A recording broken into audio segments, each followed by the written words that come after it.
If you've ever heard yourself say something to your child and thought, wait, where did that come from? You're not alone. So many parents have that moment when the phrase or the tone or the reaction slips out and it sounds a little too familiar, like something you grew up hearing.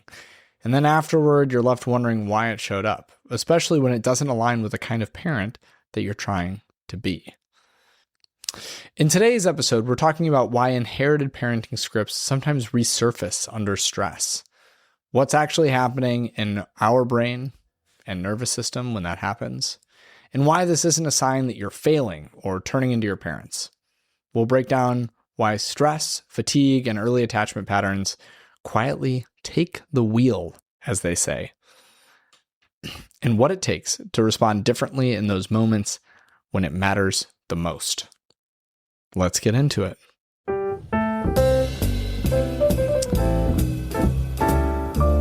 Welcome back out to the porch. This is definitely an episode that I relate to because, man, do I ever sound like my dad when I get stressed. I talk about my dad, not that much on the pod, but occasionally I'll mention him. He passed away 9 years ago. Almost 9 years ago. And it's been a journey to kind of reconcile that. And we had a pretty good relationship, especially at the end of his life, but we didn't always have a perfect relationship. And certainly he did not parent in the way that I talk about. Not always. He actually did a lot more when I was older, but not when I was a little kid. And sometimes when my kids are acting up, or especially when I'm stressed about work and stuff, I just start doing this thing. And I sound just like him. And I say the same type of stuff. But actually, it's more the tone than anything. And I found myself doing that today. Me and my son were playing video games, which is something that we do together. He'll be playing a game and I'll be sitting next to him and trying to guide him through it. We were playing this game and it's probably a little beyond his capacity, but it's kind of providing him good stress. And again, this is something we do together, and so I'm not particularly worried about it, but it does present some challenges where he has to respawn and restart over and over when he fails at missions.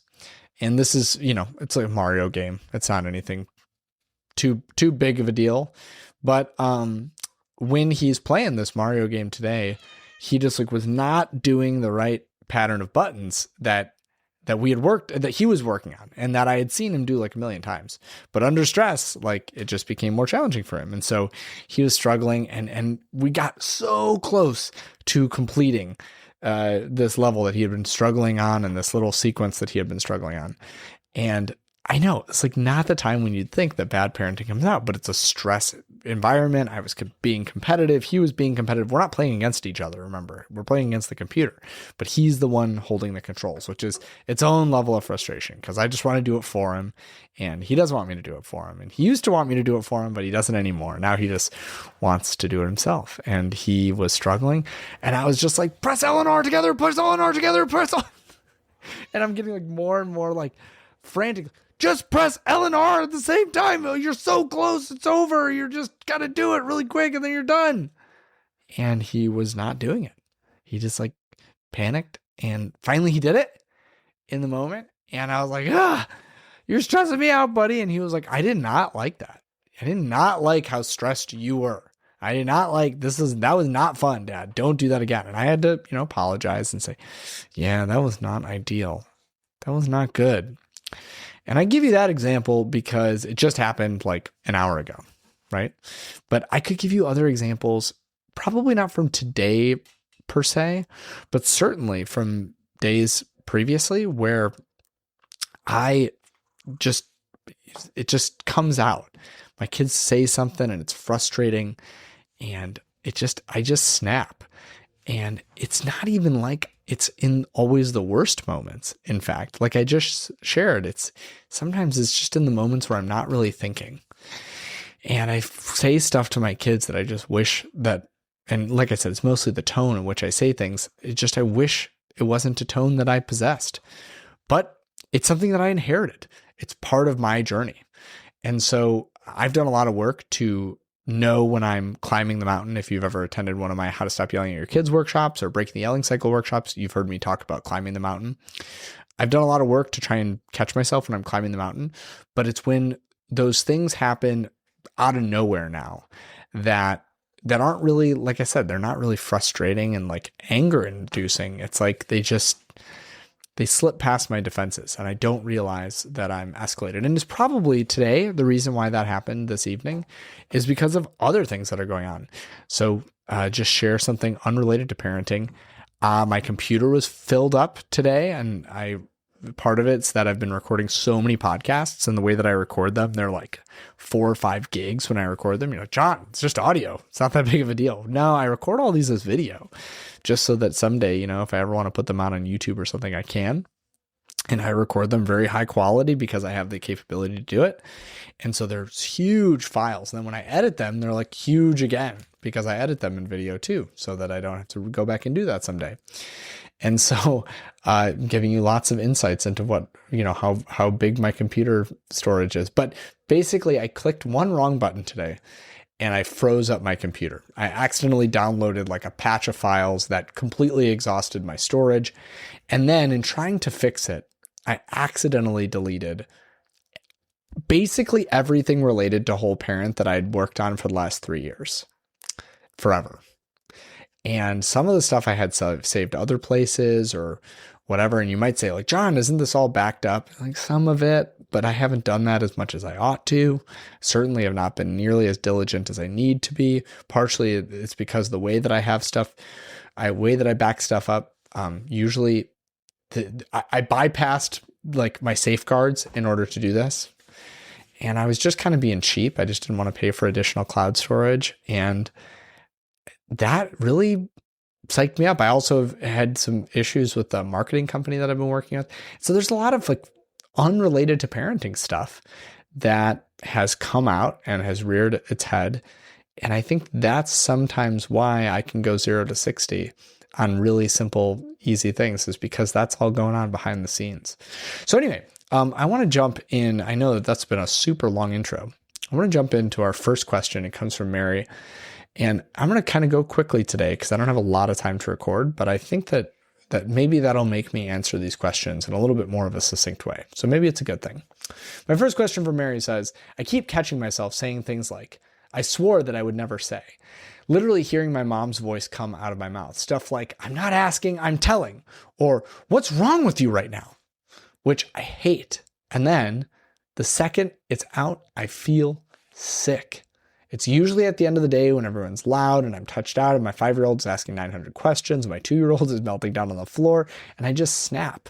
I don't even think those things. I certainly don't believe them, but there they are.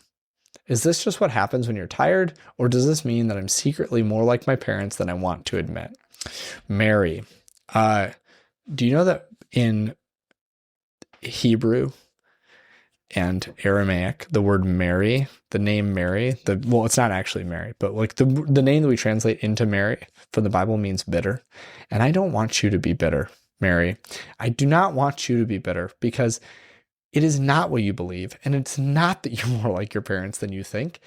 It is that your nervous system reacts viscerally to certain types of stimulation. And you go back into just patterns of mirroring what has been modeled. And I don't think that it means that you're like them. I think that it means that you still are building new neural pathways. And that is not uncommon for parents. It's certainly the truth for me. And I have been doing this for 9 years. It sounds like you've been doing this for about 5 years. You have a 5-year-old and a 2-year-old, which means really you've only been doing it for like 4 years, right? Because you haven't, or even 3 years, because you haven't really had to do the parenting work of like emotional regulation and discipline until your kid is 2 or 3 years old. And so I would say that doing it for 3 years means that you still have a lot of growth that has to happen. And it's not growth in the philosophy of parenting, and it's not growth in the ethics of parenting. It sounds like it's growth in the practicality of rewiring neural pathways to respond differently.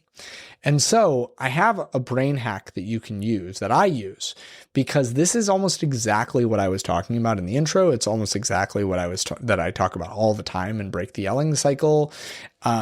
And it's that we respond by just going back into our factory default parenting settings when we are tired, when we are overwhelmed, when we are overworked, when we lose all the files on our computer, when we are having trouble with a company that we're working with. We go into kind of our most base level. And that is the place where stuff comes out that we don't really mean. And I don't want to say that you're always going to do that, but those neural pathways that come from our childhood do run very, very deep. And so this is not something that's going to change in a day or a week or a month or even 3 years or 5 years. This is something that you're going to continually work on. And the key here, as I give you the brain hack, is that you want to practice this, and then you want to track your progress, right? Anything that you care about, you should measure. So track your progress, literally in your notes app on your phone. How many times did I yell at my kids today? Track your progress, and then track it longitudinally over time.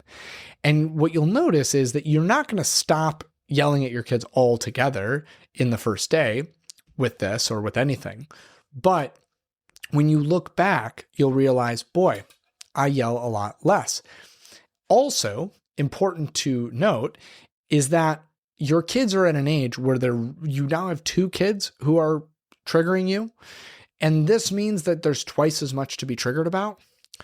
And so also, this kind of multi-factor here.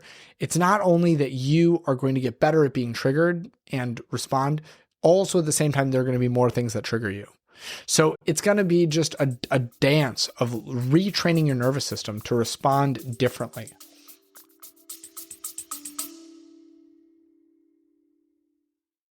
Hey, I want to pause for a moment and talk directly to you, because if you've been listening for a while, you know that I don't have any sponsors on this show.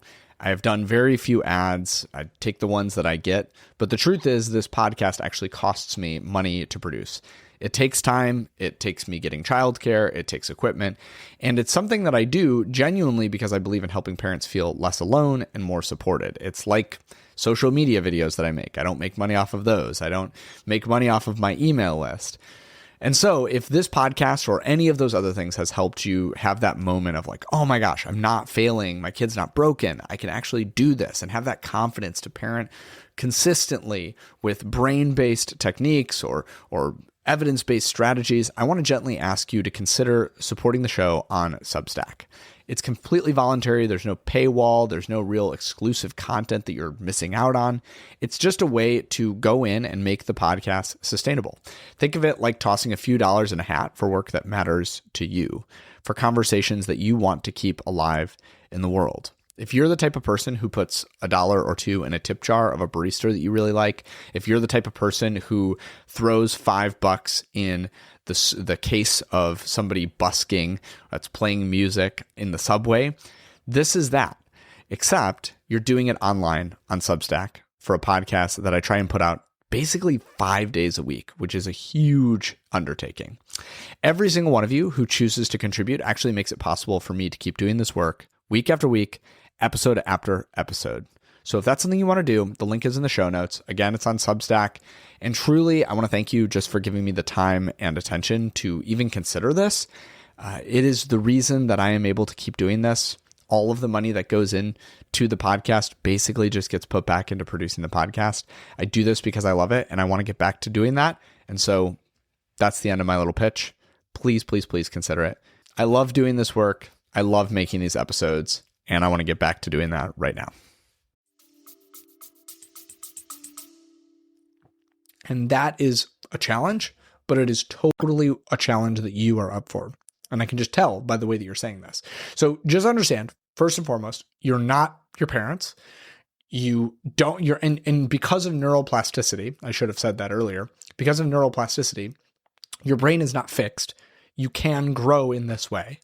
Like you can actually rewire your brain to respond differently the first time, but it's going to take intentional effort, and that's not going to happen overnight. So what I would do if I was you, because I am you, what I do, because I am you, Mary, is I try and drop my voice. First of all, I try and just change the way in which I talk, because, and I think that I don't say this enough. What you say is important. How you say it is more important. What you say is important, but how you say it is even more important. Let me give you an example before I go on. If I said, it's time to leave. It's time to leave. It's time to leave. It's time to leave. All of those sound different and they're the same words. Those all mean different things. Like, it's time to leave means we're going to something exciting. Get ready, get your shoes on. It's going to be great. It's time to leave means, or it's time to leave means, maybe there's going to be a little disappointment about leaving, but it is time to go and I'm going to hold this boundary. And if you want to listen to the episode about boundary holding, that was the last one. Sometimes they're going to be frustrated about it. It's okay. You can just listen to the last episode. Even if your kid hates you in the moment, they won't hate you forever. It's time to leave. That's just a way to trigger a kid, right? That's frustration. That's anger. That is going to immediately send them into their fight or flight. So all of these are the same phrase, but how we say it matters so much more. And so I think over time, you can rewire your brain to change what you say. I think right now, the more important thing is to rewire your brain and how you speak. And some of it is that we work ourselves up. If we start with aggression, we are signaling to our brain that we are in an aggressive posture, and more of the negative phrases are going to follow. Not just the phrasing, but the phrases. And so as we kind of spiral into our cortisol stress sympathetic nervous response to our kids, when we're in fight, or as in fight or flight, when we're in our fight mode and our polyvagal red, what's occurring in our brain is that we're actually priming ourselves to say the more aggressive thing. This is also good, by the way, partner advice. This is good marriage advice too. So when we are going into our relationship with our kid, we are going to, step one, drop our voice to below our normal speaking register. So if this is how I'm talking normally, right? If I started to get louder, and I can see myself peaking on my microphone when I do this. If I started to get louder, that's above my normal speaking register as far as loudness, decibel level. And if I just speak a little bit quieter, this is below. So step one, go below, aim low. Step two, dodgeball reference, by the way. Speak more slowly. We tend to speed up when we talk to kids when we're frustrated, and their brain doesn't speed up to compensate. And so we need to speak more slowly. So you can say the same thing, but you're going to slow your speech literally by half. Just speak more slowly and quietly. That may sound strange, but 3 things are going to happen. Thing number 1, you're probably not actually going to speak that slow or that low, even if that's what you're aiming for, because you're naturally, when you get triggered and frustrated because it's the end of the day, and Mary, everything that you said here, I relate to. It's the end of the day. Your 9-year-old or your 5-year-old's asking you 900 questions, and usually it's just why, and your 2-year-old is melting down because they're exhausted, and you're all touched out. I have been exactly where you are, although I tend to not get so touched out. I'm a very touchy-feely person. My wife, though, gets real touched out. Mostly just when it's me touching her, to be honest, though. She can usually tolerate it with my kids, except for when they sit on her while she's eating. Anyway, so drop your voice below normal register And when you're escalated, it's probably going to raise up a little bit, but by intentionally going lower, you're probably going to wind up just at the normal range or a little bit below it. And that's the goal. You're going to try and speak at half the tempo. I can't even do it when I'm doing the podcast, but even trying to speak at half the tempo, you're going to speak faster than half the tempo. This is another place where we're aiming one place. And so the result is you wind up speaking at a normal volume or a little bit, 90% of normal volume. And you wind up speaking at 80% of normal speed because you tried to speak at 50% of normal volume and 50% of normal speed. So that's thing one. You're just going to speak better. Thing two, you're not going to trigger your kid, which means that they're not going to respond by being triggered, by going into their fight or flight polyvagal red, which means that they're not going to further trigger you. So you're going to break the nervous system response and kind of feedback loop that you're creating with your kid. So they're going to respond better, which is going to make you feel more calm because now they're responding, and most parents feel more calm when their kid starts to comply. Now, I'm not saying your kid's always going to comply with you, but they're way more likely to comply in a way that works well if you don't send them deeper into their fight or flight response, especially long-term thinking. Third thing that's going to happen is that by intentionally doing this for you and for your kid, you are going to activate your vagus nerve in your 10th cranial nerve, not just theirs, but yours. And when you start to calm down and start to regulate, then it's going to make you feel like you're more in control of what you're saying and your tone. So by intentionally doing this, right, it's kind of like fake it until you make it. You're faking it, and then your brain is picking up on those signals saying, okay, we don't have to freak out anymore. Let's regulate down. So this is just a practical, step-by-step, exactly what I would do because I feel what you're saying and I get it and it's normal. And you're not turning into your mom, I promise.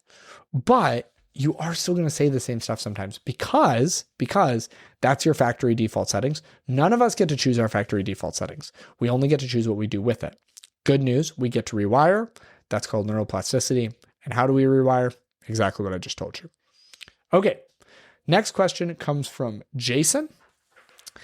And Jason says, this might sound bad, but I feel like my kids just don't listen until I get kind of intense.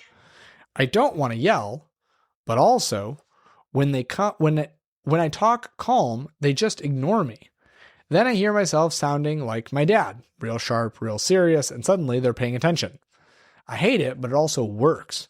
So I don't know what to do with this. Are we just kidding ourselves thinking that kids will listen without fear, or am I missing something here? Jason, you are not missing something, not at all. You are experiencing the doom loop of yelling at your kids. And that is, and I'm not saying yelling, right? Because you're just saying intensity, but I'm just saying yelling. I'm saying yelling. You're not saying yelling. I'm saying yelling. The doom loop of yelling at your kids is that when you yell at your kids, they will stop doing whatever they're doing because they are so afraid of your yelling at them. And so because they're so afraid of your yelling at them, they stop doing what they're doing and you feel like it just worked. What I kind of highlight in the book, in my book, Punishment Free Parenting, in the first chapter, is that while yelling and other forms of punishment gain temporary short-term compliance, they shut off the part of our child's brain that learns, which then means that our kids wind up doing the same stuff that we just yelled at them about again and again and again. I apologize. My cat is really needy today. She's just all over me and meowing, and I don't know exactly what she's needy about. Perhaps we've locked her food away from her again. She's fed behind this door that sometimes gets closed when my kids are playing. So she may just be annoying me until I go downstairs. And I want to yell at her, but I also know that that's not effective cat ownership. I don't want to wake up my kids. So what do you do about this doom spiral? Well, you have to be less effective or feel less power in your parenting for a short period of time in order for your kids to listen to you again. So the truth is, you are probably in a place now where your kids are only listening to you because you yell. And that is because they've learned to not listen to you when you don't yell, because they're just waiting for you to yell. One of the things that we have to remember about kids is that kids want control over their environment, basically at all costs. And the reason why they want control is because they want it to feel predictable. And the things that we feel we can control feel predictable to us. And so kids will, if a parent yells at a child, a kid will kind of wait for them to yell, because that's how they know when the parent is being serious. They don't know when the parent is being serious unless the parent yells, because sometimes the parent yells. And so kids literally learn, we scanned their brains and we've seen this, they learn to filter out our natural patterns of speech, normal patterns of speech, until we listen to them. By the way, cats, interestingly, have evolved to do this. They've evolved to make their meowing sound like baby whining. And the reason that they've done this is because it makes it harder for us to filter out. See, adults can filter out background sounds too, just like our kids can filter out us talking to them. Adults can filter out things like the humming of the air conditioner, or, the background noise happening outside of a busy building, right? Like just like people walking up and down the street. We learn to focus past those things and kind of block them out, for lack of a better term. But there are certain sounds that are very, very physiologically difficult to block out. Like they just affect our brains in different ways. And different people have different sounds. Actually, we know that men are affected by different sounds than women. But one of the sounds that's most effective to everyone is whining. It really, really drives people nuts, whether they have kids or not. And crying, like babies crying, especially affects women, it seems. But according to this one study that I was reading about this, but it can affect everybody. And so the reason, this is another kind of study that I read, or it was a article about a study, I didn't actually read the study itself, was about how cats have evolved to make the sounds that are associated with human responsiveness. So it's a great example when my cat comes up and she meows and she throws me off my game. Lots of things are happening around me all the time on the porch. And even though I'm ADHD, I block out most of them. Cars driving past and police sirens and things. There was a couple episodes ago, a person singing outside in the middle of the night. It was very strange. I didn't filter that out, but it's really hard for me to filter out my cat because she meows, and that's a sound that's hard to filter. Kids, it's very easy for them to filter out our normal speech pattern. It's very hard for them to filter out our yelling. And so our kids actually become conditioned, right? Like classical conditioning. They become conditioned to wait on our yells, which means that they only respond when we yell. Well, the only way to fix this is to stop yelling, because that's the only way that they're going to build back the ability to listen to us and respond. And so instead of saying yelling is the only thing that works, are we kidding ourselves that our kids are only going to listen when we yell? I'm here as evidence to tell you that my kids listen when I don't yell because I've stopped yelling. So it's kind of chicken or egg. It's a little circular, but here's what you can do instead. Number one, say it once. If they're not listening, say it a second time. If they don't listen the second time, then you're going to get up, you're going to physically engage them, and you're going to move them. So, for example, and you can replace you don't have to be intense. You can just replace it with clarity, right? So if you can, instead of screaming at your kid, like, okay, it's time to put your shoes on. Hey, buddy, you need to put your shoes on now. Buddy, pay attention to me. It's time to put your shoes on. Now you can see where the intensity is coming up. Shoes on now. Put your shoes on. We're going to be late. By the way, I've been exactly there, like not that long ago. So I hear that. You can literally just say, Jackson, making up the kid's name. Jackson, shoes on. I'll wait. No response. Wait. Let him actually take it in. Let him try and respond. No respond. Jackson, shoes on. Right now. I'll wait. Still no response. Stop saying it. Walk over. Physically move them toward the expectation. Say, and you don't even have to say it a second time. You can literally go to a replacement behavior where you say it once and you expect for them to respond. And it may be that they respond with, I can't right now, I'm working on this, or I'm doing this, They might push back. They might have their own autonomy. They might say no, as we talked about in a couple episodes ago. They may not like it, right? But they won't ignore you because you know that you are, going to carry them to the car and put their shoes on in the car once they're in their car seat if they don't respond to the, first thing. So you just stop, say it once or at most twice, then physically stop talking and physically move them toward the expectation. I'm not saying that you have to be violent. Absolutely don't be violent. You could just, put a hand on your shoe and put a hand on their back and slowly move them towards the door and then shoes on, out the door, right? You can be still gentle, but don't become a person who gets yourself to that place where you're yelling because you're asking the same thing over and over again. And that's super triggering to us. So just get that. I've sent her away finally. I give her the which is my sign that she's about to get banished. So she runs away. Let me take a break and then we'll come back with our last question. Last one comes from Lauren. It says, I don't know how to explain this without sounding dramatic, but sometimes when my daughter is melting down, it feels like my whole body is the one freaking out, not my brain. Like my chest gets tight and I just need it to stop. And I hear myself being way harsher than I mean to afterward. And then I'm like, why did I act like that? I grew up in a house where emotions were basically a problem to be solved as fast as possible.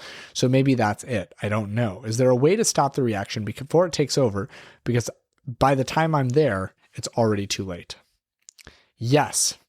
And this is where I'm going to plug again. If I do the workshop, the Stop Yelling workshop, Lauren, it would be perfect for you. Because what you're describing is the experience of being at the top of the mountain and being pushed off down the hill. What we need to get you to is understanding what it feels like to climb the mountain before you're at the top falling off. And so you need to label those experiences of tight chest, hot face, fast heart as physical sensations that you can identify rather than like viewing them as only a response to your kid's dysregulation. It's kind of a complicated way of saying it. I probably said that the wrong way. But basically, you need to learn that those experiences that you're having in your body, you need to, first of all, learn when they're happening so that you can regulate yourself with a grounding exercise, 5, 4, 3, 2, 1 grounding, where you look for 5 things you can see, 4 things you can hear, 3 things that you can feel, 2 things you can smell, 1 thing you can taste, or some other grounding exercise similar to that, before you get to the point where you're snapping off and flying off the handle. And then you need to label those experiences in your mind so that you can identify them and go to that grounding exercise before you go to yelling. Let me say that maybe in a clearer way. Learn to recognize those experiences and just name them for what they are. So if you're feeling your chest get tight, say, I can feel my chest getting tight. Not, you're making me mad. You feel what I'm saying? Learn to name, I can feel myself getting heated up. Not, I'm about to, or you could say I'm about to blow, but not, this person is just not listening and it's so frustrating to me. You see, when we do this, when we identify the physical sensations for what they are, we can realize that it's not actually a threat to our person. It's not actually a threat that our kids are having a big emotion. And eventually I'd like to get to a point where we can have our kid have a big experience, have our kid have big emotions, and not immediately go to that place of melting down dysregulation ourselves, not immediately fly off the handle ourselves. So identify when you start to feel those things and then move out of that experience. And that sounds like maybe that's not the full answer here, but you identified it. You hit the nail on the head. When you were growing up in a home, emotions felt unsafe to your parents. They felt unsafe, and so they were immediately solved. And so you probably have learned to suppress some of your emotions related to feeling escalated. So when you start to feel upset about the fact that your daughter is melting down and we can go back to Mary's original question here with, you're probably tired. You're probably overwhelmed. You're probably touched out. You're probably, whatever. You go to Jason's question. You probably have repeated yourself 5 times already and they're not listening to you. And now you feel like you have to resort to yelling. And now you do. And then now they're melting down and then you feel overwhelmed by that. Like there's a million different reasons why emotions come out. But what I find in parents who grew up in homes where emotions were dismissed and not processed is that they have a much harder time recognizing when they're experiencing the physiological symptoms of emotions that could give them an insight into the fact that they are about to lose it. And you want to get to the point where you can stop before you need it to stop. So at this point, what you're getting all the way to the point of that where you're dysregulated, instead of kind of seeing your daughter as being dysregulated and identifying and saying, oh, wow, this person seems really frustrated right now, but that's not a threat to me. And it feels threatening to you because emotions feel threatening to you. So it's kind of like 2 things happening at once. One, you grew up in a home where emotions were a problem to be solved. Your words, not mine. A problem to be fixed, I think is exactly what you said, right? I grew up in a house where emotions were basically a problem to be solved fast. Your words, not mine. That means 1, you've learned to suppress your own emotions so that you were not a problem for your parents to solve. 2, you are mirroring in the same way that all of us do our what we experienced as children. And mirroring that looks like shutting down emotions for your daughter. And so you have to learn to identify your own physiological meltdown and feelings before you get to that point, because you don't want to pass that on to your daughter and you don't want her to grow up in a home where emotions are something to be fixed. Because right now, what it sounds like to me, and I don't mean this to sound critical or judgmental in any way, it sounds to me like your daughter is kind of growing up in a house where emotions are a problem to be solved too. Because every time she has a meltdown, it's not her problem, it's your problem. It's a problem that happens in your body. And you can, again, back to neuroplasticity from the beginning of the episode, you can do better. Like all of us can do better with our brains. We can build new neural pathways. We can build new ways of relating to the world and our own emotions and seeing our emotions not as problems to be solved, but our superpowers. Again, phrase from the book, our emotional superpowers, our ways of experiencing the world and getting information about the world, becoming emotion detectives rather than emotion judges, all of that stuff. I hope that gives you some idea, but just name those feelings in yourself. Name the experiences. I feel like my heart rate is speeding up. I feel like my chest is tight. I feel like I'm heating up. Not as like this person is coming at me, because they're not. Those are your maladaptive responses to somebody else's dysregulation. And you don't have to respond that way. You can name those things and do a grounding exercise and then get to a place where you don't have to be so triggered by everything that your daughter does. That's all the time I have for this episode. Thank you all for listening. I hope that you took something away that can help you to not be as reactive, to not sound like your parents, to not parent on autopilot, to not fall back to those factory default settings. Just remember what I've been saying for the whole episode. This is a slow process. Building neural pathways it's like forging a new path through the woods. The first time that you do it, it seems impossible. The second time, it's a tiny bit easier. By the 1,000th time that you forge that new path, it's like the trail was always there. And that whole time, those old neural pathways are being pruned. New foliage is growing in their places. And soon those disappear. And it becomes obvious which path you want to walk down. And it becomes natural to walk down the right path. And so that is what it is like for you. It's going to be a lot of bushwhacking. It's going to be a lot of pushing your way through those pathways.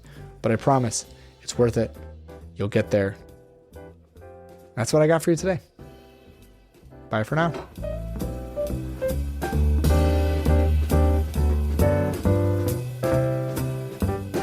Thank you for your time listening to the Whole Parent Podcast today. I hope you got something out of it. I have a couple quick favors to ask of you as we end the episode. The first one is to jump over on whatever podcast platform that you are listening to right now and rate this show 5 stars. You'll notice there are a lot of 5-star ratings on this show, whether that's on Spotify or Apple Music or Apple Podcasts. We have a ton of 5-star ratings, and it helps our podcast get out to more people than almost any other parenting podcast out there. And so it's a really quick thing that you can do if you have 15 or 20 seconds. And if you have an additional 30 seconds, I'd love to read a review from you. I read all the reviews that come through. If you particularly like one part of the podcast, or you like when I talk about something or whatever, imagine that you're writing that review directly to me. The second thing that you can do is go and send this episode to somebody in your life who you think could use it. Think about all the parents in your life. Think about your friends, your family members who could use a little bit of help parenting. It's vulnerable to share an episode of a parenting podcast with them. I get it. But imagine how much better your life is as a result of listening to this podcast, of following me on social media, of getting the emails that I send out. You can share that with someone else too.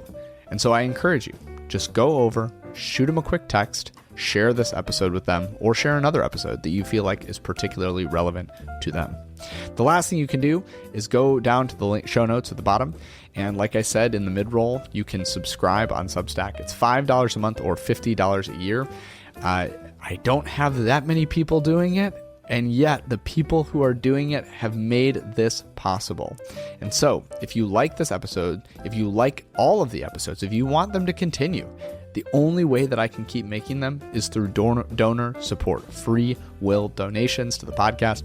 Please, please, please, please, as you're thinking about the end of this year, as you're thinking about your charitable giving, I know I'm not a 501c3. You can't write it off on your taxes, but if you'd like to give me a little gift to just say thank you for what you've done this year, the best way to do that is over on Substack. Again, $5 a month, $50 a year. It's not going to break the bank. It's probably less than you spend on coffee every week. Definitely less than you spend on coffee every week. Maybe less than you spend on almost anything, right? $5 a month is very, very small, but it goes a long way when it's multiplied by all of the different people who listen to the podcast and sending that over to me. I get all of that money. It's just my way of being able to produce the podcast, spend money on equipment, spend money on subscription fees, hosting fees for the podcast, all of that stuff, email server fees, all that. So if you're willing to do that, I would love it.